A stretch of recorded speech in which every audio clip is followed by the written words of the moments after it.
हरियाणा चुनाव से पहले ईडी की बड़ी कार्रवाई। सोनीपत से कांग्रेस विधायक सुरेंद्र पवार को गिरफ्तार कर कोर्ट में किया गया पेश। अवैध खनन मामले में की गई कार्रवाई। मैं एसपीपी हूँ और हमने एक एप्लीकेशन दी है अरेस्ट करने के बाद। ये एक्यूज से जो मनी ट्रेल है उसके बारे में पूछताछ करनी है, इसलिए मैं 14 दिन का रिमांड चाहिए। सुरेंद्र पवार है, सिटिंग एमएलए।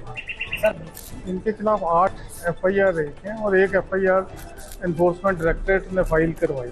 आप मामले में मैं कोर्ट में पेश हुए सुरेंद्र पवार। ईडी के वकील ने मांगा 14 दिन का रिमांड। 25 करोड़ रुपए मनी लॉन्ड्रिंग का है मामला।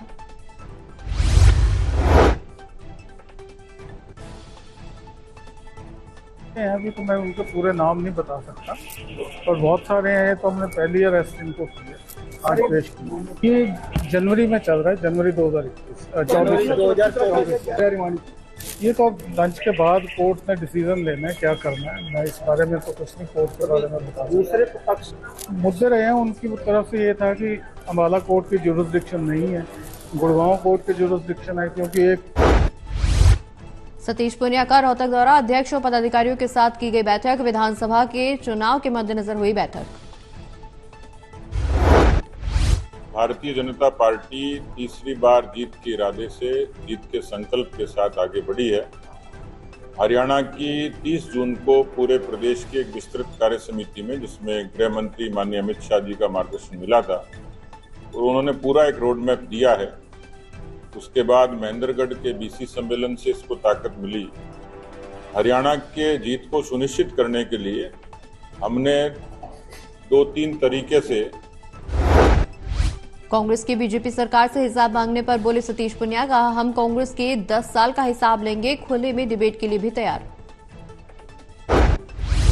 मैं इतना ही कह सकता हूं कि लोकसभा चुनाव से पहले हरियाणा में एक चर्चा होती थी, कांग्रेस क्लीन स्वीप करेगी। हमने लोकसभा में भी कांग्रेस के वेग को रोका और विधानसभा में हमने कांग्रेस से बढ़त पाई। 2019 में जहां हमारी 40 विधानसभा जीते हम लोग, इस बार 44 पे पार्टी ने बढ़त ली है। इतनी प्रतिकूलताओं के बाद मुझे लगता है कि पिछले 10 वर्षों में जो हरियाणा के बुनियादी विकास का काम हुआ, लोग हिसार में कांग्रेसी नेता ने छात्राओं में सामान किया वितरण। सरकारी स्कूल की छात्राओं को दिया पढ़ाई में काम आने वाला सामान। स्कूल में एक कमरे का भी शिलान्यास करके देता हूँ।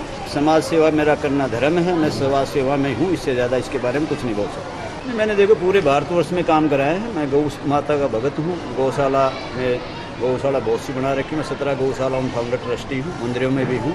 गौशाला में सेट बनाना, चारा, गरीब बच्चियों को शिक्षा देना, नशे के खिलाफ काम करना। मेरा बाकी का दिन सारा मैं समाज सेवा में बिता रहा हूँ। जो गरीब ऐसा है बच्चियाँ है, मैं बल्कि जो ये अमुक जानवर पक्षियों के ऊपर। कांग्रेसी नेता श्रवण कुमार वर्मा का बयान। कहा, समाज सेवा करना मेरा धर्म है। मैंने पूरे भारतवर्ष में काम किया। युवाओं को नशे से बचाने के लिए भी मैं काम कर रहा। बिजनेसमैन हूँ, फिर समाज सेवी हूँ। राजनीति मेरे जीवन में कोई ज़्यादा अहमियत नहीं रखती। मैं तो जो समाज के साथ जो लोग वोट मांगने आते हैं, तीतर व्यवस्था बन के बाद में समाज को भूल जाते हैं और वो नेतागिरी दिखाते हैं। मैं तो समाज को ये सिखाना चाहता हूँ कि हमारे वोट की अहमियत क्या है और उन नेताओं को सबक सिखाओ जो हमारे को इलेक्शन के बाद। भूपेंद्र हुड्डा से जुड़े मनी लॉन्ड्रिंग मामले में M3M की 300 करोड़ की जमीन को करीब 88.2 एकड़ जमीन को किया गया जब्त।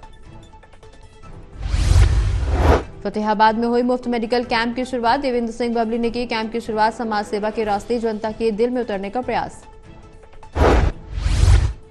जो समाज सेवा है वो हमारे खून में है। हमारे दादा साहब कैप्टन राव सिंह ने इस देश की आजादी की लड़ाई लड़ी। नेताजी सुभाष चंद्र बोस जी के साथ मिलकर आजाद हिंद फौज खड़ी की और उस देश को आजाद करवाने में एक अहम भूमिका निभाई। हमारे वंशज थे, मुझे प्राउड है। और उन्हीं की शिक्षा दीक्षा आगे हमारे पिताजी ने खेती-बाड़ी में हमारा पालन पोषण किया। उन्होंने जो हमें शिक्षा दी, जो संस्कार दिए, उन्हीं को हमने आगे बढ़ाने का काम किया। और नैनपाल रावत का बड़ा आरोप। नीचे के अधिकारियों पर भ्रमित करने का लगाया आरोप। कहा, बीजेपी और मुझे परेशान करने के लिए ऊपर के अधिकारियों को भी कर रहे थे भ्रमित। कार्यकर्ताओं को लेकर और डेवलपमेंट्स के काम को लेकर कुछ ऑफिसर इस तरह की स्थिति पैदा कर रहे थे जिससे भारतीय जनता पार्टी को उसमें मुझे कहीं न कहीं परेशानी का सामना करना पड़े, क्योंकि आने वाले 2 महीने के बाद चुनाव है। और मैं इस बात को बिल्कुल भी पसंद नहीं करता कि जब हम सत्ता में हैं, आज भारतीय जनता पार्टी का सेवा काल है और इस सेवा